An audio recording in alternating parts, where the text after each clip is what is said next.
আল্লাহ আমার রব, এই রবি আমার সব। দামে দামে তন মনে তারি অনুভব। তোমার দুনিয়াতে আমি যেদিকে তাকাই, অথই নিয়ামতে ডুবে আছি সবাই।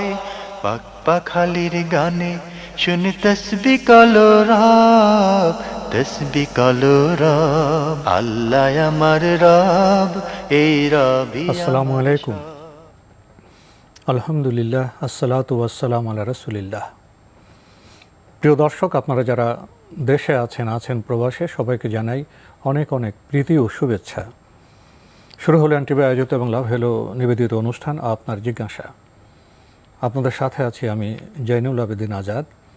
আর আপনাদের মনে জাগা প্রশ্নের জিজ্ঞাসার জবাব দিচ্ছেন বিশিষ্ট আলেম ডক্টর মোহাম্মদ সাইফুল্লাহ। আসসালামু আলাইকুম রহমতুল্লাহি ওয়া বারাকাতুহু। প্রিয় দর্শক, চলুন তাহলে জিজ্ঞাসার জগতে। শুরুতে একটি ইমেল পাঠিয়েছেন তাসনিম প্রাপ্তি। লিখেছেন, দোয়া কবুলের জন্য কি করব যদি বলতেন। ধন্যবাদ, আপনাকে অত্যন্ত গুরুত্বপূর্ণ একটি প্রশ্ন করেছেন। দোয়া কবুলের জন্য প্রথম কাজ হচ্ছে, যিনি দোয়া করবেন তিনি তার খাবার এবং উপার্জনকে হালাল করবেন। দ্বিতীয় হচ্ছে, আল্লাহ রাব্বুল আলামিনের অবাধ্যতা থেকে নিজেকে পরিপূর্ণরূপে মুক্ত রাখবেন। 3 নম্বর বিষয় হচ্ছে, দোয়া কবুলের যে ওয়াক্ত আছে সে ওয়াক্তগুলোতে তিনি দোয়া করবেন। তাহলে আবার 3 নম্বর হচ্ছে, দোয়া কবুলের যে ওয়াক্ত আছে, সময় আছে, সেই সময়ের মধ্যে তিনি দোয়াগুলো করবেন। চেষ্টা করবেন ওই সময়তে আল্লাহ রাব্বুল আলামিনের কাছে অধিক পরিমাণে দোয়া করার জন্য। 4 নম্বর হচ্ছে, দোয়ার যে আদাব আছে, সুনান এবং আদাব আছে, দোয়ার কিছু সুনান আছে। রাসূলুল্লাহ সাল্লাল্লাহু আলাইহি ওয়াসাল্লাম কিছু রীতি দেখিয়েছেন, কিছু আদাব আছে, শিষ্টাচার আছে। সেই শিষ্টাচার ফলো করে দোয়া করবেন, মানে দোয়া এর মধ্যে সেই শিষ্টাচার ফলো করবেন। এটা হলো 4 নম্বর। 5 নম্বর হচ্ছে, তিনি যখন দোয়া করবেন বারবার দোয়া করবেন, এলহা করবেন। এলহা হচ্ছে আল্লাহ রাব্বুল আলামিনের কাছে নিজের আকুতি তুলে ধরার জন্য চেষ্টা করবেন। আল্লাহ সুবহানাহু ওয়া তাআলার কাছে নিজের অভাবটা, ইফতিকার, যে আমার অভাব আছে, আমি মুখাপেক্ষী, এটাকে বারবার তুলে ধরার জন্য চেষ্টা করবেন। এরপরে 6 নম্বর হচ্ছে, আদামুল ইতিদা ওয়াল ইস্তিজাল, সীমালঙ্ঘন এবং মানে তাড়াহুড়ো করবেন না। সীমালঙ্ঘন এবং তাড়াহুড়ো করবেন না, অস্থির হওয়া যাবে না। দোয়া কবুল মানে ওর কবুল হয় নেই, মানে আল্লাহর উপর ব্লেম করে দেবেন, তাহলে দোয়া কবুল হবেই না, প্রশ্নই আসে না। দোয়া কবুলের জন্য অবশ্যই আপনাকে অস্থির হতে পারবেন না, ধৈর্য ধরতে হবে, অপেক্ষা করতে হবে। ধৈর্য যখন ধরবেন তখন দেখবেন যে দোয়া কবুল হচ্ছে, আর যখন দেখবেন যে তাড়াহুড়ো করছেন তখন দোয়া কবুল হবে না। এই জন্য রাসূলুল্লাহ সাল্লাল্লাহু আলাইহি ওয়াসাল্লাম এটাকে একেবারে নিষেধ করেছে, মা লাম ইস্তাআজিল, ততক্ষণ পর্যন্ত তাদের দোয়া মানে কবুল হবে না যতক্ষণ পর্যন্ত তারা মানে ইস্তেজাল করবে। আর ইস্তেজাল যতক্ষণ পর্যন্ত মানে করবে না ততক্ষণ পর্যন্ত আল্লাহ তাআলা তারকে সুযোগ দিবেন। কারণ আল্লাহ তাআলা চান যে সে বেশি পরিমাণে দোয়া করুক, বেশি পরিমাণে দোয়া করুক। সুতরাং আপনি তাড়াহুড়ো করবেন না, তাড়াহুড়ো করার কোনো বৈধতা দোয়া এর মধ্যে নেই। এরপরে আপনি দোয়া করবেন যখন মুকিনুন বিল ইজাবাহ, আপনি নিশ্চিত হবেন যে আমার দোয়া কবুল। আপনার আল্লাহ সম্পর্কে আপনার এই সুধারণা কনফার্ম করতে হবে। এটা দোয়া কবুলের অন্যতম গুরুত্বপূর্ণ একটি বিষয়। মুকিনুন বিল ইজাবাহ, যে আমার দোয়া কবুল হয়েছে, আস্থা থাকতে হবে, এই আস্থা দৃঢ়তার সাথে থাকতে হবে যে আমাকে আল্লাহ সুবহানাহু ওয়া তাআলা না উম্মীদ করবেন না, আল্লাহ রাব্বুল আলামিন আমাকে কোনোভাবেই মানে মানে নিরাশ করবেন না, মানে ফেরত দেবেন না, যে আমাকে আল্লাহ রাব্বুল আলামিন তার এই বিশাল রহমত থেকে বঞ্চিত করে দেবেন। এটা কোনোদিন হতে পারে না, কারণ আমি আল্লাহর বান্দা, আমি আল্লাহ তাআলার কাছে চেয়েছি। সুতরাং এটা আপনার দৃঢ়তাকে শক্তিশালী করবে। আল্লাহ সম্পর্কে আপনার যে সুধারণা রয়েছে সেই সুধারণাটা আরও বেশি মজবুত হবে। এটা দোয়া কবুলের অন্যতম গুরুত্বপূর্ণ একটি দিক। আপনি দোয়া কবুলের এই কাজটি আপনি মানে সবচেয়ে বেশি গুরুত্ব দিয়ে এই কাজটি করবেন। একেবারে 8 নম্বর বা সর্বশেষ যে পয়েন্টটি, সেটা হলো আল্লাহ রাব্বুল আলামিনের আসমাউল হুসনা ও সিফাতিহিল উলিয়া, এগুলোর মানে ওসিলা দিয়ে দোয়াগুলো করবেন। ওয়ালিল্লাহিল আসমাউল হুসনা ফাদউহু বিহা। আল্লাহ রাব্বুল আলামিনের সুন্দর সুন্দর নাম আছে, সেগুলো ইয়া হাইয়ু ইয়া কাইয়ুম বিরহমাতিকা আস্তাগীস, ইয়া রহমান ইয়া রাহিম। মানে এই যে আল্লাহ রাব্বুল আলামিনের নামগুলো দিয়ে যদি আল্লাহর বান্দা দোয়া করে, তাহলে সেই দোয়াটুকু আল্লাহ রাব্বুল আলামিনের কাছে অত্যন্ত মানে গুরুত্ব পায়, গ্রেড পায়। কারণ যাকে দোয়া করছে তার গুণাবলীগুলো স্পষ্ট করে তুলে ধরা, গুণাবলীগুলো তুলে ধরা, তার প্রশংসা তুলে ধরা, সেগুলো চেষ্টা করবেন। আমরা মৌলিক বিষয়গুলো বলে দিয়েছি, যদিও প্রত্যেকটা মৌলিক বিষয়ে কিন্তু অনেক মানে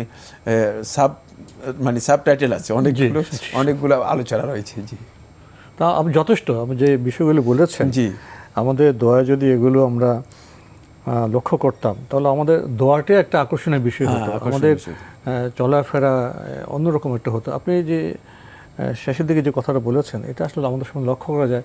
দোয়া করার সময় আস্থা নেই, বিশ্বাস নেই, দোয়া করলাম কোনো আবেগ নাই, দাবি নেই, আমি যে বান্দা, আমি যে আল্লাহর প্রিয় বান্দা, চাওয়াটার ধরনেই, চাওয়াটা কেমন একটা, চাওয়াটার মধ্যে কোনো একটা আস্থা নেই, আগ্রহ নেই, কোনো একটা আগ্রহ নেই, একটা আবেগ নেই। তো এই ধরনের চাওয়া কে কবুল করে? হ্যাঁ, আবার এমনও আছে যে মানে ইমাম সাহেবকে 500 টাকা দিয়ে বলে যে আপনি দোয়া করে দেন, তাহলে এই লোকটা দোয়া কবুল হবে কিভাবে? এটা তো তুচ্ছ করে হলো, আপনি সরাসরি তো আল্লাহর কাছে চাইবেন, সে নিজেকে আল্লাহ তাআলার কাছে পেশ করতে পারে না। আল্লাহর বান্দা মনে করবেন না, না, নিজেকে আল্লাহ তাকে, তিনি আল্লাহকে ভালোবাসেন, আল্লাহ যে বান্দাকে ভালোবাসেন, এই আস্থা আমাদের থাকতে হবে। অবশ্যই অবশ্যই। তাহলে দাবির সাথে, আবেগের সাথে, দৃঢ়ভাবে আস্থার সাথে যদি আমি যদি কিছু চাই, মানুষ তো আমাকে ফেরাতে পারে না, তো রহমান রহিম আমাকে কীভাবে ফেরাবেন? এটা বোধহয় একটা গুরুত্বপূর্ণ বিষয় দোয়ার ক্ষেত্রে, যেটা আপনি একটু আগে স্পষ্ট করেছেন।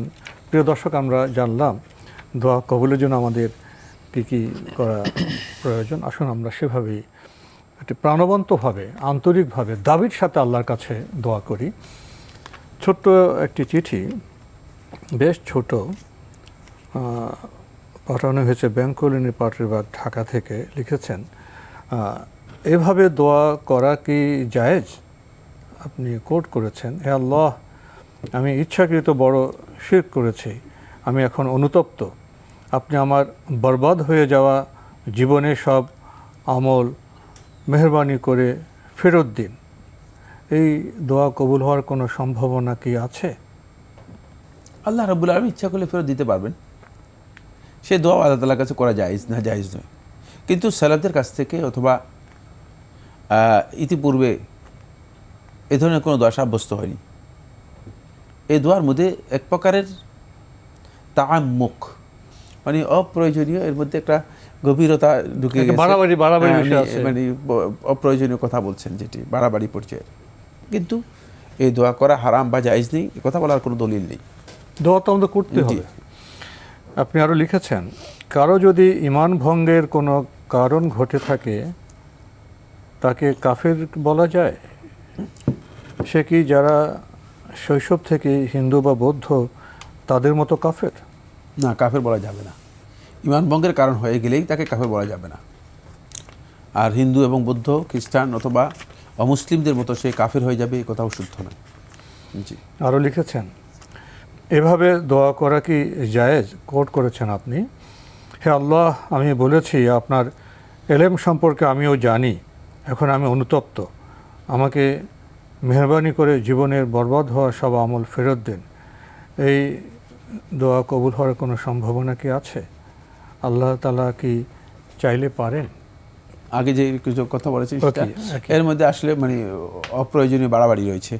কিন্তু এই ধরনের শব্দ আল্লাহ তাআলার শানে, মানে আল্লাহর ইলম সম্পর্কে আমি জানি, মানে ওয়ালা ইউহিতুনা বিশাইইন মিন ইলমিহি, আল্লাহ তাআলা বলতেছে কেউ কিছু জানে না, আল্লাহর ইলম সম্পর্কে আমরা কিছু জানি না। আচ্ছা, এই অপ্রয়োজনীয় বিষয়ে আমরা কিভাবে যাই? আমরা এটা মানে আল্লাহ তাআলার ইলম সম্পর্কে আমরা কি জানি? কিছুই তো জানি না।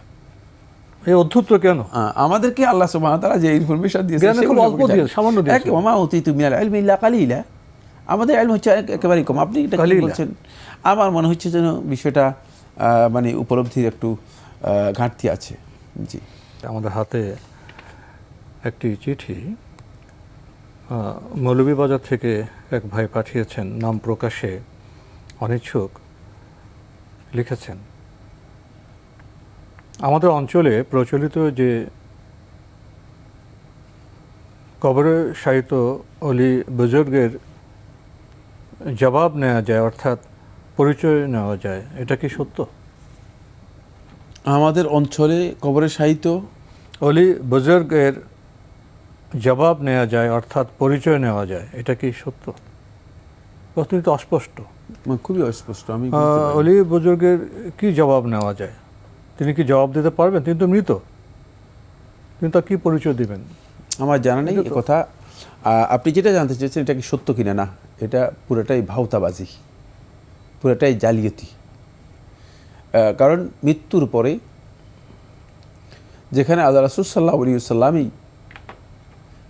দুনিয়াবাসীকে আর কোনো ধরনের ইনফরমেশান দিতে পারেননি, দুনিয়াবাসীকে আর কোনো ধরনের সহযোগিতা করেননি।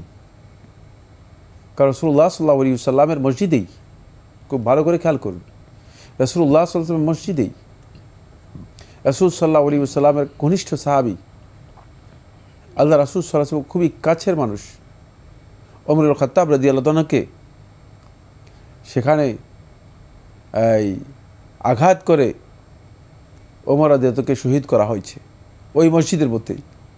যদি রাসূল সাল্লাল্লাহু আলাইহি ওয়াসাল্লাম মানে সহযোগিতা করতে পারতেন, তাহলে রাসূলুল্লাহ সাল্লাল্লাহু আলাইহি ওয়াসাল্লাম উঠে এসে বাধা দিতে পারতেন।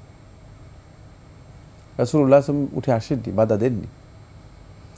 ওই মসজিদের একেবারেই কাছেই জানিয়ে দিতে পারতেন। ইবনে আফফান রাদিয়াল্লাহু তাআলা আনহু, মানে ওসমান ইবনে আফফান রাসূল সাল্লাল্লাহু আলাইহি ওয়াসাল্লামের দুই মেয়ের জামাই এবং অত্যন্ত ঘনিষ্ঠ মানুষ, তাকে নির্মমভাবে হত্যা করা হয়েছে, নির্মমভাবে হত্যা করা হয়েছে।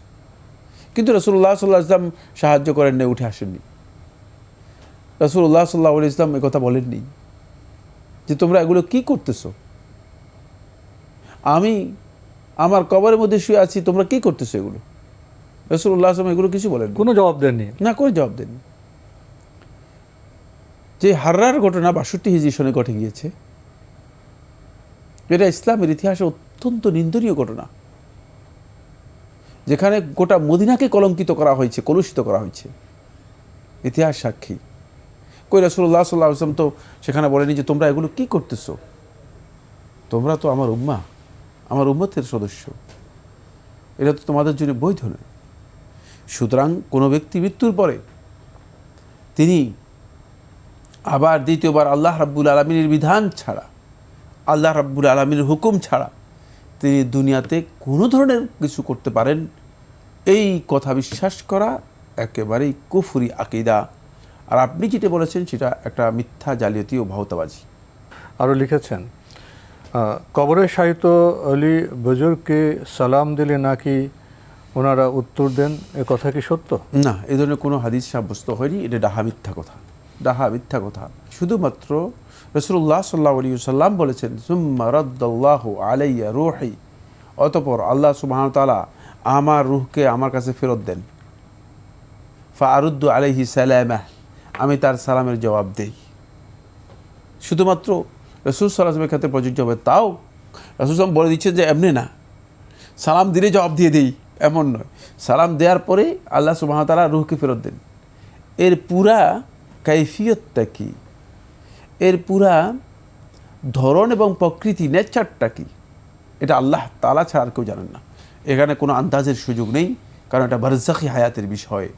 সুতরাং দুনিয়ার হায়াতের সাথে এটাকে কিয়াস করা সম্পূর্ণরূপে বিভ্রান্তি, পথভ্রষ্টতা। ওইটা একটা বিশেষ বিষয়, জবাব দিতে গেলেও আল্লাহর অনুগ্রহে, আল্লাহর সাহায্যে সেটা পারবে। জি, আমরা জানলাম বিষয়গুলি সম্পর্কে। প্রিয় দর্শক, আপনি সবশেষে লিখেছেন, প্লানচেটের মাধ্যমে নাকি মৃত মানুষের আত্মা হাজির করা যায়, এটা কি সত্য? না, মানে মৃত মানুষের আত্মা হাজির করা এটি একটা মিথ্যা, একটা মানে প্ররোচনা ছাড়া আর কিছুই না। এটি অনেকটা দৈবকর্ম, এবং জ্যোতিষী বা দৈবজ্ঞ যারা আছে তারা এর মাধ্যমে শয়তানের আশ্রয় গ্রহণ করে থাকে এবং শয়তানের আশ্রয় গ্রহণ করে তারা মানে লোকদেরকে এটা বিবাহতাবাজি দেখায় যে মৃত ব্যক্তির আত্মাকে উপস্থিত করেছি, অমুকের আত্মাকে উপস্থিত করে তার কাছ থেকে কথা বলছে। এটি প্রথমে আসলে মানে অনেক জাহিলি যুগের, পূর্ব যুগের জাহিলিয়তের একটা অংশ ছিল। পরবর্তীতে বর্তমানে সকল সভ্য মানে সমাজ, ইউরোপেও দেখা যাচ্ছে যে এগুলোকে মানে করা হচ্ছে, প্রমোট করা হচ্ছে। Black magic. তো এই কাজগুলো সবগুলো মূলত ভাওতাবাজি, ইসলামের নামে প্রতারণা ছাড়া আর কিছুই না। কারণ মৃত্যুর পরে কোনো ব্যক্তির মানে প্রাণ অথবা আত্মাকে কোনোভাবেই অন্য কোনো ব্যক্তি নিয়ন্ত্রণ করার ক্ষমতা রাখে না। কারণ তার আত্মা, প্রাণ যেটা রূহ, সেটা বারজাখি হায়াতে চলে যায় এবং এটি কিয়ামত পর্যন্ত, পুনরুত্থান পর্যন্ত বারজাখের মধ্যে থাকবে। আর বারজাখ না দুনিয়ার অংশ না আখিরাতের অংশ, এই জন্য এটাকে বারজাখ বলা হয় থাকে। সুতরাং দুনিয়ার অংশ হলে হয়তো দুনিয়াতে তালাশ করে বের করা যেত, যে আর কিভাবে বের করবেন, তার লাশই বের করতে পারবেন না। একটা ব্যক্তি মরে যাওয়ার পরে 2-3 মাস পরে তার কবরে গিয়ে লাশটা বের করে নিয়ে আসতে পারবে? তো যেখানে তার দেহই পাওয়া গেল না, সেখানে তার রূহ, জিসম লতিফ, অত্যন্ত সূক্ষ্ম দেহ, যেটা মানে আনটাচ এবং আনসিন, দেখাও যাচ্ছে না, স্পর্শ করা যাচ্ছে না। মানে সুতরাং এটাকে আপনি কীভাবে মানে উপস্থিত করাবেন? এগুলো আসলে আমাদের সমাজে ব্যাপকভাবে সাজাজ বলা হয় থাকে। সাজাজ হচ্ছে নির্বোধ লোকদেরকে বেকুব বানানোর একটা তরিকা। নির্বোধ যারা আছে তাদেরকে বেকুব বানানোর একটা তরিকা। প্ল্যানচেটের সময় যে পরিবেশটা সৃষ্টি করা হয়, যারা উপস্থিত সেখানে এমন কিছু কথা বলা হয়, তার চোখ বন্ধ করে রাখতে হয়। এই এমন একটা পরিবেশ সৃষ্টি করে যেখানে সহজে অনেক প্রতারণা করা যায়, অনেক চাতুর্য করা যায়।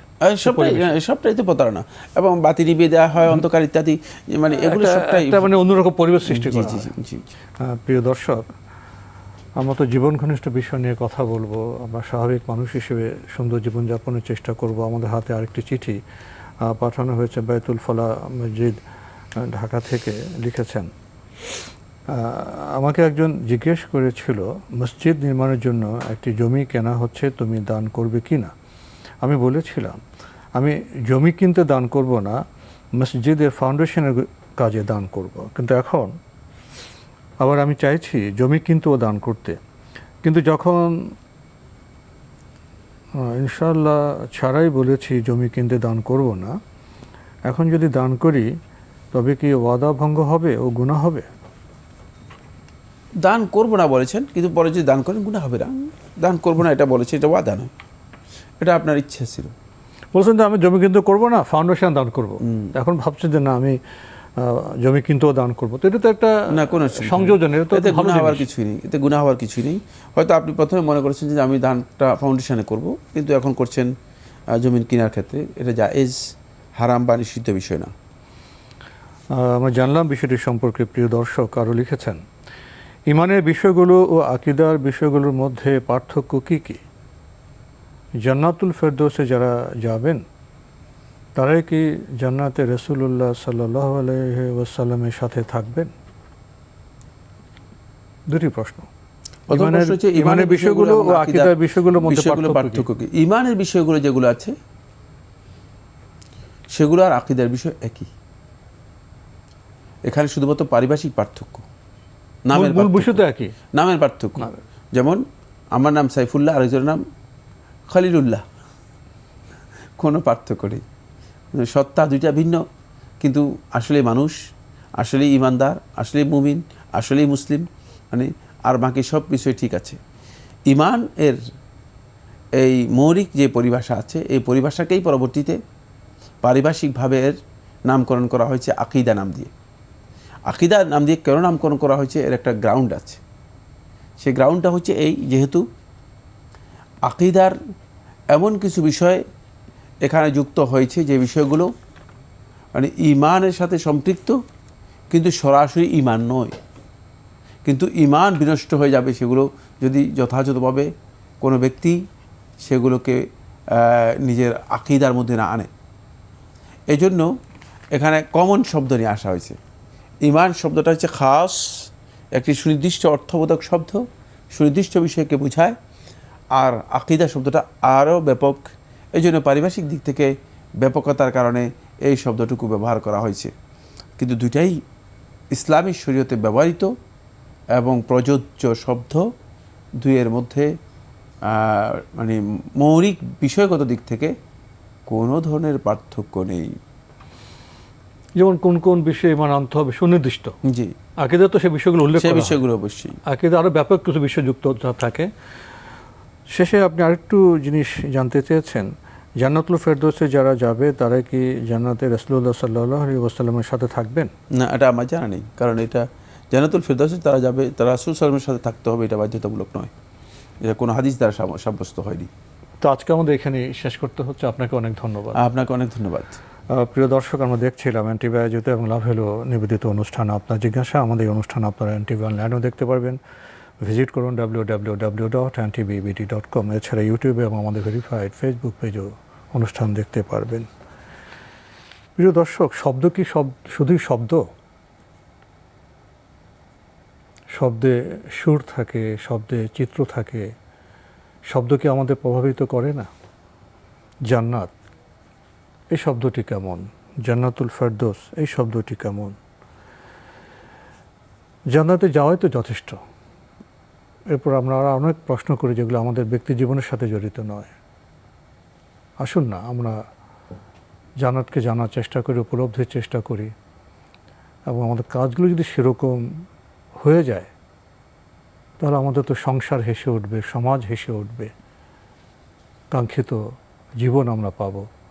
আসুন জান্নাতে যাওয়ার আগে যে চর্চা, যে প্রচেষ্টা, সেখানে আমরা ব্যস্ত থাকি, তাহলে আমাদের এই পরিবার সমাজটাও, এই পৃথিবীটাও জান্নাতের একটি সৌরভে সুরভিত হতে পারে, আলোকিত হতে পারে। চিঠি লিখুন, প্রশ্ন পাঠান আমাদের ঠিকানায়। পরিচালক আপনার জিজ্ঞাসা, এনটিভি, বিএসসিসি ভবন, 7ম তলা, 102 কাজী নজরুল ইসলাম এভিনিউ, কারওয়ান বাজার, ঢাকা 1215। ইমেল অ্যাড্রেস আপনার জিজ্ঞাসা @ntvbd.com। প্রিয় দর্শক, মহান আল্লাহ আমাদের সবাইকে নিরাপদে রাখুন, রাখুন শান্তিতে। আসসালামু আলাইকুম।